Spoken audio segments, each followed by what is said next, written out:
என்ன கொடும சரவணா இதுங்கிற மாரி, நீ யாருப்பா அந்த பொண்ணுக்கான வாழ்க்கைய முடிவெடுக்கிறதுங்கிற மாரி தான் இருக்கு முத்து நான் பண்றதெல்லாம் பார்த்தா. ஏன்னா, முத்து வந்து அப்படியே என்ன இருந்தாலும் அவங்களுக்கு பிடிச்சிருக்கணும். பிடிச்சு தான் கல்யாணம் பண்ணணும். அப்படின்னு முருகன் வாழ்க்கையில, அங்க வாழ்க்கையில, இந்த வாழ்க்கையெல்லாம் பேசினாலும் கூட, இப்ப தனக்கு பிடிக்காத ஒருத்தர சீதா கல்யாணம் பண்ணிக்க போறாங்கன்னா, என்ன தாண்டி தான் நடக்கணும். நடக்கவே கூடாது. விடவே மாட்டேன். நான் ஜாதகத்த கொண்டு வந்துட்டேன். அது பிடிக்காம தானே உனக்கும் கல்யாணம் ஆச்சு. நீ அப்புறமா பிடிச்சிக்கிட்டல்ல. அந்த மாரி வந்து நான் பார்க்குற மாப்பிள்ளைய கட்டிக்கிட்டு அப்புறமா பிடிச்சுக்கிட்டோம். ஆனா அவன் கூடாது அப்படின்னு சொல்லிட்டு வெறும் ஈகோவுக்கு பேசுறது எல்லாமே வந்து ஒரு கிறுக்குத்தனமாக தான் இருக்குது. ஸோ இந்த மாதிரி ஆனால் அப்பப்போ முத்து வந்து ரொம்ப நல்லவராக இருப்பார். திடீர்னு பார்த்தீங்க அப்படின்னா வந்து கம்ப்ளீட்டாக வந்து மூளையை கழட்டி கடமை கொடுத்தாரா அடகு வச்சிட்டாராங்கிற மாதிரி பிஹேவ் பண்ணுவார். இப்போ கடைசியில் வந்து பார்த்தீங்கன்னா இந்த இவருடைய அம்மாவே அருணோட அம்மாவே நேராக கிளம்பி போய் அங்கே அவருங்க வந்து பொண்ணு கேட்கலான்னு போனாலுமே கூட இல்லை எங்கள் வீட்டில் எங்கள் மாப்பிள்ளை தான் முக்கியம், அவர் வந்து இந்த சம்மந்தம் வேணான்னு நினைக்கிறாரு, அதனால் வேணாம்மா அப்படின்னு சொல்லி அனுப்பிவிட்டுறாங்க.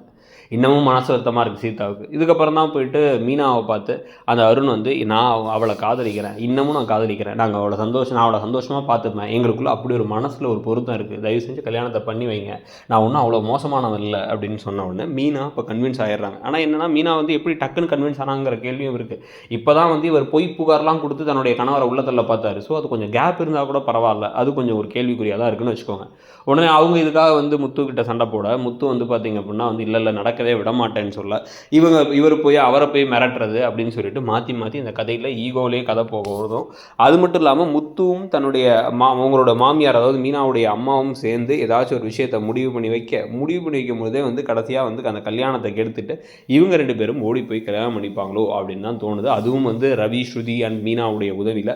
அதுக்கு பிறகு வந்து இவர் பூகம்பமே வந்த மாதிரி வெடித்து தாம் குதிக்கிறது, அப்புறம் தீபாவளிக்கு பொங்கலுக்கெல்லாம் போகும்பொழுது அவரும் அங்கே இருந்தால் இவர் வந்து மூஞ்சியை தூக்கிட்டு இருக்கிறதுன்னு கொஞ்சம் நாள் போயிட்டு அப்புறமா இவங்களுக்குள்ளே எப்போ புரிதல் வருங்கிற மாதிரி கதையை கொண்டு போகிறாங்கன்னு நினைக்கிறேன்.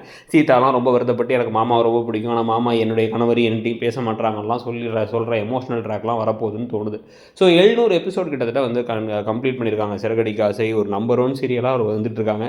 இன்னமும் வந்து நல்லா அவங்களால பண்ண முடியும், ஏன்னா அவங்களுக்கு அந்த திறமெல்லாம் இருக்குன்னு தான் நமக்கும் தோணுது. ஸோ இதுக்கப்புறம் எப்படி வரப்போகுது இந்த சீரியலுங்கிறதையும் பார்க்கலாம். நீங்கள் இந்த சீதா கல்யாண ட்ராக்கில் சீதா அருண் கல்யாண ஜோடி ஓகேன்னு நினைக்கிறீங்களா இல்லை வேணாம்னு நினைக்கிறீங்களா, ஏன் எதுக்குங்கிறத சொல்லிவிட்டு அப்படியே இடம் பொருள் சேனலை மறக்காமல் சப்ஸ்கிரைப் பண்ணிவிடுங்க. தேங்க்யூ.